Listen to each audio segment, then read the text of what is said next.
बिस्मिल्लाहिर्रहमानिर्रहीम। अस्सलाम वालेकुम। मैं हूँ सुल्ताना आपा, आपकी आपा। आज आपकी आपा आपके लिए बेहद मज़े का, बेहद टेस्टी सीज़न की सब्ज़ी, सीज़न का तोहफ़ा, सर्दियों का ख़ास तोहफ़ा लेकर आई है। क्या बनाना है? आज हमने देसी सरसों का साग देसी तरीके से बनाना और इसके ऊपर मक्खन ऐड करना है। और यकीन जानिएगा कि मक्खन डाल के जब आप खाएंगे ना, आपको बाइट का मज़ा आ जाएगा। इतनी मज़े की आप इसको मकई की रोटी के साथ खाइए, तंदूर की रोटी के साथ खाइए, चाहे आप इसको बेसन की रोटी के साथ खाएं। तंदूर की रोटी से बहुत मज़े का लगता है। और बेसन की रोटी इंशाल्लाह उसकी वीडियो आपको दूंगी, बेसन की रोटी की, कि बेसन की रोटी हमने सॉरी, मकई की रोटी हमने कैसे बनानी है। तो ठीक हो गया, चलिए जी बनाना शुरू करते हैं कि आज हमने देसी सरसों का साग और मक्खन के साथ हमने कैसे बनाना है। इसके ऊपर मक्खन ना हो तो मज़ा नहीं आता। चलिए जी बनाना शुरू करते हैं। बिस्मिल्लाहिर्रहमानिर्रहीम। आज आपको नज़र आ रहा होगा सरसों का साग, देसी सरसों का साग है। तो आज हमने साग बनाना है, किस तरीके से बनाना है ये देखेगा। इसकी मोटी मोटी जो गंदलें होती है तब तक साग बहुत मज़े का बनता है। आपने वहाँ से देखनी जहाँ से बिल्कुल कच्ची हो, तो इस थोड़ी थोड़ी सी गंदल को हमने ऐसे छील लेना है। छीलने के बाद ये इतना मज़े का और इतना टेस्टी ये साग बनेगा। ये देखेगा आपने इस तरीके से बिल्कुल ताज़ा खेतों से तोड़ कर ये साग आया है। और ये देखेगा इस तरीके से मैंने ये देखेगा सारी गंदलों को ऐसे छील के और इनकी कटिंग करेंगे।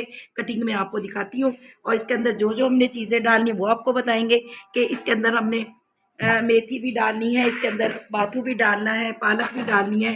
तमाम चीज़ें इंशाल्लाह आपको दिखाएंगे इसके अंदर। लेकिन मैं इसकी कटिंग ऐसे करती हूँ कि इसको मैंने हाथ की यानी छुरी से उसको कट कर लेना है। इसको बारीक बारीक कट करिएगा, ज़्यादा मोटा नहीं हमने काटना। और ये गंदलों के बगैर साग नहीं बनता। तो मौसम है, सीज़न है, सर्दियों का तोहफ़ा है, इसको ज़ाया नहीं करना, आपने ज़रूर बनाना है। एक दफ़ा तो सीज़न में ज़रूर बनाइएगा, चाहे आप खाली बनाएं गोश्त में डालें, वो आपकी अपनी मर्ज़ी है। इंशाल्लाह गोश्त में भी आपको दिखाऊंगी, लेकिन ये मैं बग़ैर गोश्त के बनाऊंगी, जो खोद कर बनाते हैं ना साग, ये वो वाला बनाऊंगी। और इंशाल्लाह देखिएगा कितना मज़े का, इतना मुलायम और सर्दियों का ख़ास तोहफ़ा होता है ये। ज़रूर बनाइएगा। ये देखिएगा इस तरीके से मैंने सारा कट कर लेना है। इस तरीके से हमने सारे साग को काट लेना। ये देखिएगा इसके पत्ते भी और इसकी गंदलें भी हमने कट कर ली हैं। अब इतना सारा साग है, अब इतना बारीकी देखिएगा मैंने कट किया है। तो अब सारा कट कर कर मैं आपको दिखाती हूँ। बिस्मिल्लाहिर्रहमानिर्रहीम। ये देखेगा माशाल्लाह से साग को हमने कट कर कर धो लिया। देसी सरसों का साग है और सर्दियों का ख़ास तोहफ़ा है ये जो साग है, क्योंकि ये चंद दिन ही यानी कुछ महीने ही रहता है, 1 से 2 महीने बस, उसके बाद ये ख़त्म हो जाता है। तो हमने भी आगाज़ किया सरसों के साग का। और ये देखेगा इसकी, ये असली देसी का सरसों का साग होता है। और ये वो तोरिया वो नहीं है, क्या कहते हैं, गोभी सरसों, ये देसी सरसों का साग है। तो हमने किस तरीके से पकाना वो आपको बताऊंगी। अभी इसके अंदर पालक और बाथू डलना है, मेथी मैं डाल चुकी हूँ, हरा धनिया भी डाल दिया है। लेकिन पहले मैं साग को रखूँगी, थोड़ा सा सॉफ्ट होगा, फिर इसके अंदर बाथू और पालक डालेंगे। अब ये कुकर ले लिया, इसके अंदर हमने 1 गिलास गर्म पानी डाल दिया। बिस्मिल्लाहिर्रहमानिर्रहीम। ये इसके अंदर हमने ऐड कर देना सारा साग। इस तरीके से सारा साग हम डालेंगे। जब तक साग बैठता रहेगा उसके बाद हमने मेथी और पालक डाल देनी है, बाथू डाल देना इसके अंदर। अब ये देखिएगा हमने सारा साग इसके अंदर डाल दिया, आपको इसके गंदलें नज़र आ रही होंगी इसके अंदर।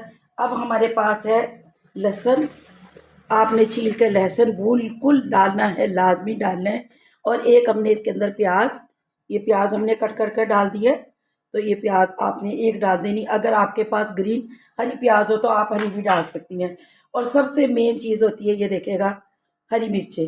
हरी मिर्चें आपने अपनी ज़रूरत के मुताबिक लेना, इसके बगैर साग अधूरा है। तो हरी मिर्चों को मैं थोड़ा सा कच करके डालूंगी ताकि ये अच्छी तरह सॉफ्ट हो जाए। अभी मैं कच कर कर और इसको चूल्हे पे रखती हूँ, डालकर आपको दिखाती हूँ। अब ये देखेगा मिर्चों को मैंने कच कर लिया। और ये मिर्चें कच करने से ये होता है कि अच्छी तरह इसके अंदर मैश हो जाती हैं। तो इसलिए मैंने मिर्चों को मैश यानी कच कर कर डाला है। तो ये चॉपर में डालकर हाथ वाले से इसको मैंने इसके अंदर ऐड कर दिया है। अब ये हल्का हल्का सा जैसे नीचे होता रहेगा। अब इसको हम देने दबा के, अभी हमने इसका वेट नहीं लगाना। उसके बाद मैं इंशाल्लाह फिर मिट्टी की हांडी में बनाऊंगी, लेकिन इसको हमने थोड़ा सॉफ्ट कर लेना। मकसद ये होता है, अगर तो हांडी में आप बना सकते हो, लेकिन गैस का पाकिस्तान में आपको पता कितना इशू चल रहा है। सिर्फ 2 घंटे के लिए गैस आता है और उसके बाद ये बंद हो जाता है। तो इस वजह से मैंने कुकर के अंदर इसे सॉफ्ट करूँगी और उसके बाद इंशाल्लाह इसे मैं हांडी के अंदर ही पकाऊँगी बाद में। तो अब मैंने इसको अच्छी तरह से ये पक जाए तो मैं इसको कवर लगाकर छोड़ देती हूँ। उसके बाद इंशाल्लाह आपको दिखाती हैं। इसी के अंदर मैंने पालक और बाथू भी ऐड कर देना है, लेकिन जब ये नीचे अच्छी तरह चला जाएगा और थोड़ा सॉफ्ट होने लगेगा फिर इसके अंदर बाथू और पालक को ऐड कर देंगे।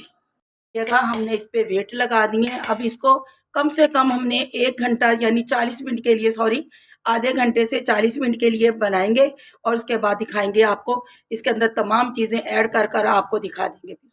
बिस्मिल्लाहिर्रहमानिर्रहीम। ये देखेगा अब हमने बाथू मंगवा लिया और पालक आ गई है हमारे पास। अब जी इसको हमने कट कर लेना है। बाथू को आपको दिखाती हूँ कि हमने किस तरह कट करना है। बाथू को हमने इस तरीके से लेकर इसकी शाखों को अलग कर लेना है और जो इसके पत्ते हैं बस आपने वही चुनने और इनको कट कर लेना। ये देखेगा इस तरीके से ना, ऐसे हमने सारे बाथू को। बाथू आप अगर आप नहीं खाते तो मत डालिएगा, लेकिन इसके बगैर मुझे तो साग अच्छा नहीं लगता। इससे बहुत मज़े का, बहुत मुलायम साग बनता है और इसका ये यकीन जानिएगा टेस्ट भी बहुत अच्छा आता है इसके अंदर। इस तरीके से हमने तोड़ लेनी है और पालक भी कट कर लेनी है। तमाम चीज़ों को कट कर कर मैं आपको दिखाती हूँ।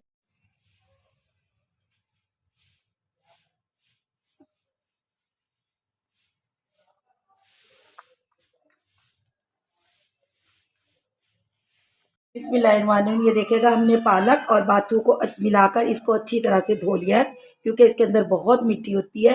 चलिए जी, अब हमने कुकर का वेट लगाया हुआ था उसको बंद किया है। 15 मिनट चल गया कुकर, 10 मिनट के लिए और चलाएंगे बस इसके अंदर, तो हमारा साग देखिएगा। ये देखिएगा अब मैंने कुकर का वेट खोल लिया। ये देखेगा माशाल्लाह से इतनी देर में हमारा साग को बिल्कुल सॉफ्ट हो चुका है। अब हमने जो पालक और बाथू डालना था, मेथी मैं डाल चुकी हूँ इसके अंदर। मेथी मैं बहुत ज़्यादा नहीं डालती, तो अगर आप लोगों को ज़्यादा पसंद है तो ज़्यादा डालिएगा। तो इसके अंदर बस हमने ये चीज़ें डालकर फिर इसको 10 मिनट के लिए वेट दे देते हैं। 10 मिनट के बाद इंशाल्लाह आपको दिखाते हैं। ये देखिएगा साग हमारा माशाल्लाह से ज़बरदस्त सॉफ्ट हो चुका है। ये देखिएगा कितना मज़े का और कितना मुलायम। मैं आपको इसकी, ये देखिएगा बिल्कुल हलवा बन चुका है। अब इसको हमने क्या करना है, इस हांडी के अंदर निकालेंगे। बिस्मिल्लाहिर्रहमानिर्रहीम। इस हांडी के अंदर हमने ऐसे इसको ऐड कर देना है। इसका पानी इसके अंदर ही रहने देंगे और साग को बिस्मिल्लाहिर्रहमानिर्रहीम। अब हमने साग को इसके अंदर, हांडी के अंदर डालकर और इसको अच्छी तरह से घोटेंगे इस तरीके से। ये देखिएगा अब हमने इसको घोट लेना है और इसके अंदर क्या क्या जाएगा वो भी आपको बताएंगे अभी। देखिएगा आपको इसके अंदर भाप, क्योंकि गरम गरम घोटने से ना जल्दी घुलता है ये साग। अब इसके अंदर हमने लहसुन डाल दिया, प्याज डाल दी है। अब इसके अंदर हमने क्या चीज़ है, नमक ऐड करना है। इसके अंदर 1 भरकर चम्मच हम नमक की ऐड करेंगे क्योंकि हमने नमक इसके अंदर नहीं डाला था। तो इसके अंदर हमने बेसन डालना है। आप कुछ लोग मकई का आटा भी डालते हैं, लेकिन मैं ये 2 बड़े चम्मच बेसन के डालूंगी। हम लोग बेसन डालते हैं इसके अंदर। ये देखेगा ये हमने बेसन डाल दिया। मिर्च कम ज़्यादा लगे तो आप थोड़ी सी रेड मिर्च डाल सकते हैं, तो मैं भी इसके अंदर थोड़ी सी सुरख मिर्च डालूंगी। और बस अब इन चीज़ों को अच्छी तरीके से हमने इसको घोट लेना है और ये देखिएगा इसको हम घोटेंगे, है ना। ये देखिएगा साग हम अच्छी तरीके से घोटेंगे। कुछ लोग ग्राइंडर करते हैं तो वो ग्राइंडर भी कर लीजिएगा, लेकिन अभी तक हम ना, तो इस तरीके से कुछ लोग ग्राइंडर कर लेते हैं, लेकिन हमने ना साग को इसी तरीके से घोटते हैं और इसको फिर हमने 10 से 15 मिनट के लिए, कम से कम 20 से 25 मिनट के लिए और पकाएंगे। और इसको अच्छी तरह घोट कर जो इसका थोड़ा सा पानी निकला है, हाफ गिलास, वो इसके अंदर डालकर इसे पकने के लिए छोड़ देंगे। और इसका तड़का भी दिखाएंगे इंशाल्लाह कि आपको कि हमने कैसे साग का तड़का लगाना है। आपको धुआं नज़र आ रहा है क्योंकि गरम गरम ही साग को घोटना पड़ता है, तो इस तरीके से ही अच्छा ये घुटता है। तो सारे साग को घोट कर आपको दिखाते हैं। साग हमारा माशाल्लाह से कितना ज़बरदस्त हो चुका है, इतना मुलायम और इतना मज़े का हो चुका है। बस इसके अंदर अब हमने क्या क्या ऐड करना है वो आपको दिखाएंगे और इसको मज़ीद पकाएंगे थोड़ी सी देर के लिए। मक्खन जैसा इंशाल्लाह हमारा साग बनेगा, देसी सरसों का, और मज़ा आ जाएगा आपको बनाकर। पूरा कंप्लीट आप किसी मेरे साथ रहिएगा, कहीं मत जाइएगा। पूरे साग की आपको वीडियो दूँगी कैसे हमने देसी साग घर पर बनाना है और देसी तरीके से। देखिएगा माशाल्लाह से कितना ज़बरदस्त हमारा साग घुल चुका है। अब इसके अंदर हमने क्या करना है, थोड़ा सा पानी ऐड करेंगे। ये देखिएगा जो साग का पानी था वो भी इसके अंदर मैंने ऐड कर दिया था। और घोटते घोटते ना मैंने डाल दिया था। अब मज़ीद हमने इसको पकाना है तकरीबन कम से कम आधा घंटा, क्योंकि दम की आंच पे अब इसे हम पकने के लिए छोड़ देंगे ताकि दम पे ये पकता रहे। थोड़ा सा पानी मैं और ऐड करूँगी। ये देखिएगा, बिस्मिल्लाहिर्रहमानिर्रहीम। हाफ गिलास मैंने पहले डाला था, हाफ गिलास अब डाल दिया है। अब मज़ीद इसको बस पकने के लिए हम छोड़ देंगे। इसके बाद जो इंशाल्लाह आपको इसका तड़का भी बताएंगे कि हमने इसका तड़का कैसे बनाना है। ये देखिएगा मक्खन की तरह मुलायम हो चुका। चलिए जी, अब इसको पकने के लिए छोड़ देते हैं। मज़ीद कहीं मत जाइएगा, मेरे साथ रहिएगा। आज आपको देसी तरीके से साग इंशाल्लाह बनाकर दिखाएंगे और कैसे बनेगा, क्योंकि अभी पानी डाला है इसके, अभी वो जो बबल बनने वो अभी नहीं बने। अब इसको मैं ढक के छोड़ देती हूँ। ये देखिएगा माशाल्लाह से कितना मुलायम और कितना ज़बरदस्त हमारा साग रेडी हो गया। इसे तकरीबन मैंने आधे घंटे से ज़्यादा ही पकाया है। तो मैंने 10-15 मिनट कहा था, लेकिन नहीं, मैंने इसको दम पे छोड़ दिया था पकने के लिए। अब इसकी लुक चेक कीजिएगा, देखेगा बर्तन से कैसे ये नीचे गिरा है। तो साग की असल साग की पहचान होती है, वो चिकना होता है और घुट घुट कर मक्खन की तरह हो जाता है। चलिए जी, अब इसको हम निकालते हैं, नीचे उतारते हैं और आपको तड़का दिखाते हैं। अब हमने एक पैन रख लिया जिसके अंदर हमने ऑयल डालना है। जितना भी आपने तड़का लगाना है उसके मुताबिक ऑयल डाल दिएगा। अब इसको थोड़ा सा गर्म करते हैं और इसके अंदर हमने क्या डालना है, ये देखिएगा। मैंने लहसुन की कलियां ले ली थी 10 से 12, तो इसको बारीक बारीक छुरी की मदद से इसको कट कर लिया है और वो इसके अंदर हमने बिस्मिल्लाहिर्रहमानिर्रहीम ऐड कर देना है। सारा लहसुन इसके अंदर हमने ऐड कर दिया है। आप अगर किसी चीज़ का भी लगाना चाहे बघार तो लगा सकते हैं, यानी तड़का। तो लेकिन लहसुन के अलावा इसके अंदर किसी का अच्छा नहीं लगता, सिर्फ लहसुन का ही अच्छा लगता है और ज़ीरा वगैरह इसके अंदर ऐड नहीं होता। अगर आप लोग डालना चाहें तो ये ऑप्शन है, तो डालिएगा। अगर आपको लहसुन नहीं पसंद तो आप प्याज का भी लगा सकते हैं। थोड़ा सा गर्म होता है, इसके बाद दिखाते हैं। हमारा लहसुन अच्छी तरह से गोल्डन हो चुका है। इसके अंदर हमने सुरख मिर्च डाल देनी है 4 से 5, ये भी ऑप्शन है। अगर आपको पसंद हो तो डालिएगा, नहीं पसंद तो मत डालिएगा। बस 1 मिनट के लिए हमने तकरीबन इसको बस फ्राई करना है और इसको चूल्हे को ऑफ कर देंगे। ये देखिएगा जी, बस जो अब हमारा तड़का रेडी है। अब ये देखिएगा तड़के को हमने इसके अंदर भी ऐड कर देना है। ऐसे आपने भी तड़के को इसके अंदर डाल देना। ये देखिएगा माशाल्लाह से लुक चेक कीजिएगा कितनी ज़बरदस्त लग रही है। तो ये देखिएगा माशाल्लाह से देसी सरसों का साग हमारा रेडी हो गया। आप भी ज़रूर बनाइएगा। ये देखिएगा। चलिए जी, हम अलग से भी निकाल कर आपको दिखाते हैं। अब हमारे पास एक मिट्टी का कुंडा है, क्योंकि मिट्टी की हांडी में हमने साग को बनाया है, तो हम मिट्टी की हांडी में ही इसको डालेंगे और इंशाल्लाह देखिएगा इसको कि कितना मज़े का और कितना टेस्टी ये साग हमारा लग रहा है। और इंशाल्लाह इस तरीके से आप भी ज़रूर बनाइएगा।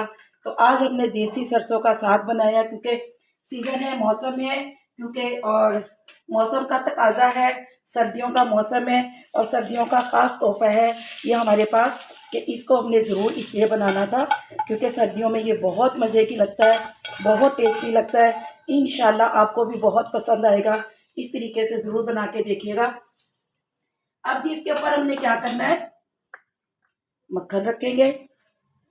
ये देखिएगा जी, दुआ में मुझे ज़रूर याद रखिएगा। अल्लाह आपके रिज़्क़ में बरकत अता फरमाए, ज़िंदगियों में, ईमान में। सुल्ताना आपा इन दुआओं के साथ इजाज़त चाहती है। फिर एक नई रेसिपी के साथ हाजिर होंगी। तब तक के लिए सुल्ताना आपा को इजाज़त दीजिएगा। अल्लाह निगहबान।